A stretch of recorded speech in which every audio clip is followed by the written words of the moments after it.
আজকের এই ঘটনাটি আপনার আত্মাকে জাগিয়ে তুলবে। এর জন্য অনুরোধ, ঘটনাটি একদম শেষ পর্যন্ত দেখবেন। প্রিয় বন্ধুরা, একজন গর্ভবতী মহিলাকে কবরে দাফন করে দেওয়া হয়। এরপর যা হয়েছিল তা জানার পর আপনার আত্মা কেঁপে উঠবে। প্রিয় বন্ধুরা, এই শিক্ষণীয় ঘটনাটি জানার জন্য আমাদের সাথে শেষ পর্যন্ত জুড়ে থাকুন এবং এই ঘটনাটি আমাদের মা বোনদের জন্য অনেক বেশি শিক্ষণীয়। সারফারাজ নামে একজন ব্যক্তি এই ঘটনাটি বলে, আজ থেকে প্রায় 5 বছর আগের কথা। আমার সম্পর্ক এমন একটি দলের সাথে ছিল যারা চুরি করত। চুরি করার পর আমরা আলাদা আলাদা হয়ে লুকিয়ে পড়তাম, যাতে করে পুলিশ আমাদেরকে ধরতে না পারে। একবার একটি ব্যাংকে লুট করার পর আমি এবং আমার সঙ্গীরা দূরত্ব করে পালিয়ে গেলাম। আমার সঙ্গীগুলো দূরত্ব পালাতে সক্ষম হয়েছিল, তবে পুলিশ আমাকে দেখে ফেলেছিল এবং তারা আমার পেছনে লেগে পড়েছিল। আপনি হিন্দু হন কিংবা মুসলিম হন, ভিডিওটি না টেনে একেবারে শেষ পর্যন্ত দেখুন। বন্ধুরা, ভিডিওটি শুরু করার আগে একটু দোয়া করে নেই। ইয়া আল্লাহ, আমাদের গুনাহ থেকে রক্ষা করুন এবং জান্নাত দান করুন।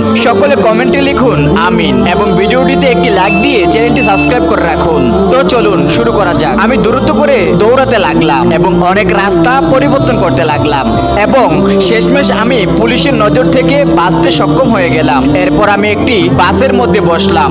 এরপর দূরে কোথাও চলে গেলাম। যেখানে আমি নেমেছিলাম সে জায়গার সম্পর্কে আমি কিছুই জানতাম না। আমার শুধু একটাই চিন্তা ছিল যে পুলিশ যেন আমাকে ধরতে না পারে। সেই জায়গাটি একদম শান্ত ছিল, দূর দূর পর্যন্ত কাউকে দেখা যাচ্ছিল না। সামনে একটি কবরস্থান ছিল, তাই আমি হাঁটতে হাঁটতে সেই কবরস্থানের ভিতরে চলে গেলাম। আকাশের চাঁদ অনেক উজ্জ্বল ছিল বিদায় আমি সকল কিছু পরিষ্কারভাবে দেখতে পাচ্ছিলাম। আমি ভাবলাম আজকের রাত আমি কবরস্থানের মধ্যে অতিবাহিত করব এবং সকাল হলে এখান থেকে বের হয়ে পড়ব। আমি একজন শক্ত মানুষ ছিলাম, তবে এর আগে কখনো আমার অবস্থা এমন হয়নি যেমনটা সেই দিন রাতে হয়েছিল। সে রাতে আমি সিদ্ধান্ত নিয়েছিলাম যে আমি এমন ধরনের কোনো কাজ করব না যাতে করে আমার জীবনের ঝুঁকি হবে। আমি খারাপ দেখতে ছিলাম না, তবে খারাপ বন্ধুদের সাথে আমি এমন হয়ে গিয়েছিলাম। আমি কবরস্থানের মধ্যে একটি কবরে গিয়ে শুয়ে পড়লাম। আমার কাছে একটি চাদর ছিল যা অনেকটাই মোটা ছিল। চাদর নিচের উপর দিয়ে আমি ঘুমাতে যাচ্ছিলাম, তবে তখনই আমি একটি আওয়াজ শুনতে পাই। আওয়াজটি শুনে কোনো একটি মেয়ের মনে হচ্ছিল,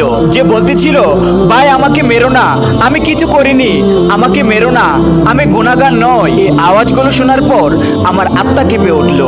আমি আমার উপর থেকে চাদরটি সরিয়ে নিলাম এবং দেখতে লাগলাম ঘটনাটি কি। আমি যখন দেখতে লাগলাম তখন আমার সামনে 4-5 জন ছেলে দাঁড়িয়ে ছিল এবং তারা একটি মেয়েকে টেনে হিচড়ে কবরস্থানের মধ্যে নিয়ে যাচ্ছে। সেই ছেলেগুলোর মধ্যে একজন ছেলে বলতে লাগলো, তোমার কি একটু লজ্জা হলো না? তুমি আমাদের সকলের মান সম্মান ডুবিয়ে ফেলেছো। আমরা তো মনে করেছিলাম তুমি খালাদের বাসায় আছো, তবে এখন আমরা জানতে পারলাম যে তুমি হারাম সম্পর্কে লিপ্ত হয়ে নাজাহেজ সন্তানকে নিজের পেটের মধ্যে লালন করছো। একটি ছেলে সে মেয়েটিকে ধরেছিল এবং বাকি 4 জন কবর খনন করতে ব্যস্ত হয়ে পড়ছিল। কবর খনন করার পর বাকি 4 জন বন্ধু সেই মেয়েটিকে কবরের মধ্যে ফেলে দিল এবং তার উপর মাটি চাপা দিতে লাগলো।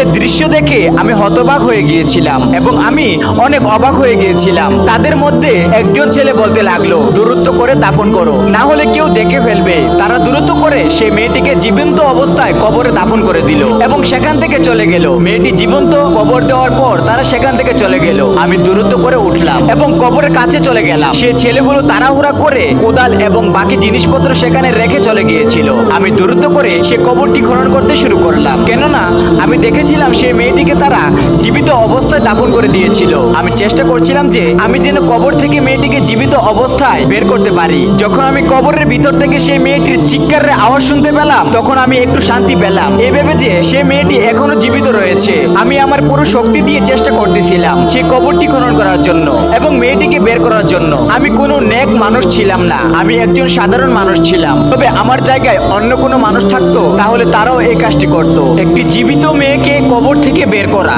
আমার হিসাবে কেউ এতটা কঠোর হতে পারে না যতটা কঠোর সে মেয়ের ভাইগুলো ছিল। একটি মেয়েকে জীবিত কবর দেওয়া এটা কোথাকার মনুষ্যত্ব।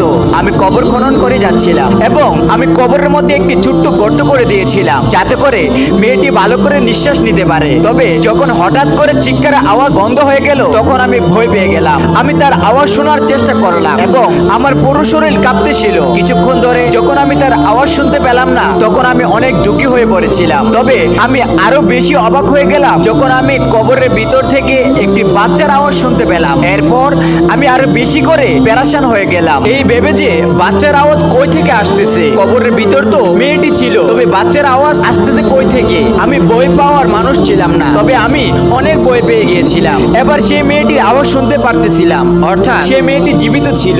আমি তো অনেক ভয় পেয়ে গিয়েছিলাম। তবে যাই হোক না কেন, আমাকে কবর খনন করতেই হবে, এই মেয়েটিকে বের করতেই হবে। আমি শক্তি দিয়ে কবর খনন করতে লাগলাম এবং খনন করা হয়ে গেলে আমি ভিতরে তাকালাম। আমার পায়ের নিচ থেকে মাটি সরে গেল। সেই কবরের ভিতর একটি ছোট বাচ্চা ছিল এবং সে মেয়েটি বেহুশ হয়ে গিয়েছিল। আমার এই কথা বোঝার বেশি সময় লাগলো না যে এই মেয়েটি গর্ভবতী ছিল এবং সে কবরের মধ্যে সে বাচ্চাটিকে জন্ম দিয়েছে। আমি সাহস করে সে মেয়েটিকে এবং বাচ্চাটিকে সেখান থেকে বের করলাম। আমার যে চাদরটি ছিল সেটি দ্বারা মেয়েটির শরীর ঢেকে দিলাম। মেয়েটির অবস্থা খারাপ ছিল এবং সে অনেক ব্যথা পাচ্ছিল এবং সে বাচ্চাটি কান্না করে যাচ্ছিল। আমি কিছুই বুঝতে পারছিলাম না যে আমি কি করব। হঠাৎ হাইওয়ের মধ্যে একটি বাস দেখতে পেলাম। আমি সেই বাচ্চাও এবং তার মাকে রেখে দ্রুত করে রাস্তার দিকে দৌড়াতে লাগলাম। আমি সেই বাসটিকে আটকানোর চেষ্টা করলাম এবং ভাগ্যবশত তারাও ব্রেক করে দিল। তবে তারা অনেক ভয় পেয়েছিল। আমি তাদের বললাম আমার স্ত্রী এবং আমি এই রাস্তা দিয়ে যাচ্ছিলাম। তবে হঠাৎ করে আমার স্ত্রী পেট ব্যথা শুরু করে এবং সে কবরস্থানের মধ্যে ডেলিভারি করে। আমি তাদের কাছে সাহায্য চাইলাম বিদায় তারা আমার সাথে সে মেয়েটি এবং তার বাচ্চাকে দেখার জন্য এলো এবং যখন তারা এসব কিছু দেখলো তারা সাহায্য করার জন্য রাজি হয়ে গেল এবং তারা আমার কথায় বিশ্বাস করলো। তাদের মধ্যে একজন মহিলা বলতে লাগলো আসলে তাদেরকে সাহায্য করার প্রয়োজন রয়েছে, কেননা সে মেয়েটি অনেক ব্যথায় রয়েছে। বাসের মানুষজন আমাদেরকে সাহায্য করলো এবং আমাদেরকে হাসপাতালের দিকে নিয়ে গেল। ব্যাংক হতে যে সকল টাকা চুরি করেছিলাম আমি আমার ভাগ আমার বন্ধুদের কাছ থেকে চাইলাম, তখন তারা আমাকে আমার ভাগ দিয়ে দিল। এরপর আমি সেই মেয়েটিকে সেই জায়গায় নিয়ে গেলাম যেখানে আমি লুকিয়ে থাকতাম। যখন সেই মেয়েটি একটু সুস্থ হলো তখন আমি তার ঘটনা সম্পর্কে একটু জিজ্ঞেস করলাম। সে তার কাহিনী বলা শুরু করলো এবং বলতে লাগলো আমার নাম জুলেখা, আমি একটি নেক মেয়ে ছিলাম। একদিন হঠাৎ করে কলেজে ফেরার সময় একটি ছেলে আমার পিছু করতে লাগে এবং সে আমাকে একটি চিঠি দেয় যার মধ্যে লেখা ছিল সে আমাকে অনেক ভালোবাসে। তার নাম্বারও নিচে লেখা ছিল। প্রথমত আমি তাকে না করে দিতে চাইছিলাম, তবে শয়তান আমার উপর ভর করে বসেছিল। এরপর আমি তার নাম্বার ডায়াল করে তাকে ফোন করি এবং এভাবে আমাদের সম্পর্ক শুরু হয়ে যায় এবং এরপর আমার দেখা সাক্ষাৎ শুরু করি। আমার 5 জন ভাই ছিল। তারা যখন কাজের জন্য বাইরে যেত তখন আমি সেই ছেলেটিকে আমার বাড়িতে ডাকতাম। বাড়িতে কেউ থাকতো না বিদায় আমরা দুজন সেই গুনার কাজটি করে ফেললাম, যেটা আমাদের করা উচিত হয়নি এবং তার শাস্তি আমি আজ পর্যন্ত পাচ্ছি। যখন ছেলেটি নাজায়েজ গুনাহ আমার পেটের মধ্যে বড় হতে লাগলো তখন সে সম্পর্কে আমি আমার খালাকে জানালাম। আমার খালা আমাকে অনেক গালাগালি করলো। তবে এরপর তিনি চিন্তা করতে লাগলো কিভাবে সম্মান রক্ষা করা যায়। তাই তিনি আমাকে ডাক্তারের কাছে নিয়ে গেলেন। তবে অনেক সময় অতিবাহিত হয়ে গিয়েছিল। ডাক্তার বলল এখন অপারেশন করা যাবে না, এখন অপারেশন করলে মেয়ের মৃত্যু হতে পারে। আমি এরপর সেই ছেলেটিকে বললাম সে যেন তার পরিবার নিয়ে আমাদের বাড়িতে বিয়ের প্রস্তাব পাঠায়। তবে এই কথা শুনে সে বলতে লাগলো এই বাচ্চাটি না জানি কার এবং আমি নাকি তার উপর দোষ চাপাচ্ছি এবং আমার মতো বদকার মেয়ের সাথে সে কখনো বিয়ে করতে পারবে না। এবার ঘটনাটা অনেক গম্ভীর হয়ে গিয়েছিল। আমার খালা আমাকে বলল যদি তোমার ভাইগুলো এই সম্পর্কে জানতে পারে তাহলে তোমার অনেক খারাপ অবস্থা হবে। খালা আমার ভাইগুলোকে আমার অসুস্থ হওয়ার মিথ্যা বলে ওনার সাথে নিয়ে যাওয়া নিয়ে কথা বললেন। তবে আমার ভাইগুলো বলতে লাগলো সে আমাদের খাবার দাবার বাড়ির সকল কাজ করে দেয়, তাকে ছাড়া আমরা কিভাবে থাকবো? আমরা তো দিনের বেলা কাজ করতে চলে যাই, তবে বাড়ির সকল কাজ সে সামলায়। তার খালা বলতে লাগলো সে অসুস্থ রয়েছে, আর যদি তোমার কাজের লোক চাও তাহলে বিয়ে করে স্ত্রী নিয়ে আসো। এইভাবে না জানি কিভাবে আমার ভাইদেরকে রাজি করিয়ে নিয়েছিল এবং তিনি আমাকে নিয়ে ওনার বাড়িতে চলে গেলেন। খালার বাড়িতে ওনার মেয়ে ওনার ছেলে সন্তান বসবাস করত। তাদের বাধ্য হয়ে সকল ঘটনা বলতে হয়েছিল। আমি সন্তান প্রসূরের 9 মাস এখানে অতিবাহিত করেছিলাম। তবে যখন আমার ডেলিভারির সময় আসলো তখন না জানি আমার ভাইগুলো কিভাবে আমার সম্পর্কে জানতে পেরে গিয়েছিল। তারা আমাকে টেনে হিচড়ে সেখান থেকে বাড়িতে নিয়ে গেল এবং সেখান থেকে কবরস্থানে নিয়ে গেল। এরপর তারা আমাকে কবরে জীবিত দাফন করে দিল। যখন তারা আমাকে কবরে দাফন করে দিয়েছিল তখন তখন আমার দম বন্ধ হয়ে আসছিল। আমি চিৎকার করতে লাগলাম এবং আল্লাহর কাছে প্রার্থনা করতে লাগলাম। আমি ব্যথায় কান্না করতে লাগলাম। এরপর আমি পবিত্র মন নিয়ে আল্লাহর কাছে দোয়া করলাম যে এরপর আমি আর কোনো গুনাহের কাজ করব না। আমি আর গুনাহের কাজ না করার ওয়াদা করলাম এবং আল্লাহর কাছে দোয়া চাইতে লাগলাম। আমি আল্লাহর কাছে বলতে লাগলাম, আমি নামাজ পড়েছি, রোজা রেখেছি, ইবাদত করেছি, তবে আমি পথভ্রষ্ট হয়ে গিয়েছিলাম। হে আল্লাহ, তুমি আমাকে আরো একটি সুযোগ দাও। তুমি আমাকে এই কবর থেকে বের করো। আমি আমার সারা জীবনের আর কোনো গুনাহ করব না। যদি আমার কোনো নেকি তোমার পছন্দ হয়ে থাকে তাহলে তার বদলে আমাকে তুমি এখান থেকে বের করে নাও। আমি ভালো করে জানতাম যে অর্ধরাতে কবরের মধ্যে রক্ষা করার জন্য কেউ আসবে না, তবে সে সময় আল্লাহকে আমি মন থেকে ডেকেছিলাম। আমার ভাইগুলো কবরের মধ্যে বেশি মাটি চাপা দেয়নি। এরপর আপনি চলে আসলেন। এরপর প্রথমে আপনি আমার শ্বাস নেওয়ার মতো রাস্তা করে দিলেন। এক মুহূর্তের জন্য আমি মনে করেছিলাম আমার ভাইগুলো হয়তোবা ফেরত এসেছে আমাকে বের করার জন্য।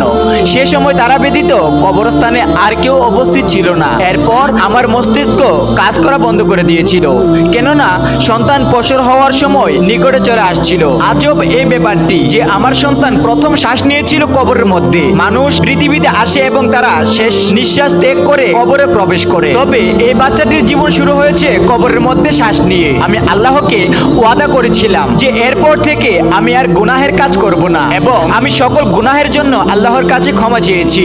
আমি একজন নেক মেয়ে ছিলাম, আল্লাহর ইবাদত করতাম, তবে মাঝখানে আমি পথভ্রষ্ট হয়ে গিয়েছিলাম। তবে তারপরও আল্লাহ পাক রব্বুল আলামিন আমাকে সাহায্য করেছেন। আজকে আমি চিন্তা করেছি যে কিভাবে আমি আমার রবের কাছে নাফরমানি করলাম সে ছেলেটির জন্য, যে আমাকে বদকার বলে মাঝ রাস্তায় ফেলে চলে গিয়েছিল। শারফাত বলেছিল সে মেয়েটি তার কাহিনী শুনতে শুনতে কান্না করে দিয়েছিল এবং চিন্তায় পড়ে গিয়েছিল, কেননা এই ঘটনাটি আমাদের জন্য অনেক বেশি শিক্ষণীয় ছিল। তাই সে সবসময় আমাদের পবিত্র মনে নিজের গুনাহের জন্য আল্লাহর কাছে ক্ষমা চেয়েছিল এবং জুলেখাকে বিয়ে করার জন্য সিদ্ধান্ত নিল। এবং বর্তমানে আমি একজন নেক ব্যক্তিতে পরিবর্তন হয়েছি এবং আমার স্ত্রী এখন অন্য মহিলাদেরকে নিয়ে দ্বীনের তালিম দেয়। আল্লাহর রহমতে এখন আমরা অনেক ভালো আছি।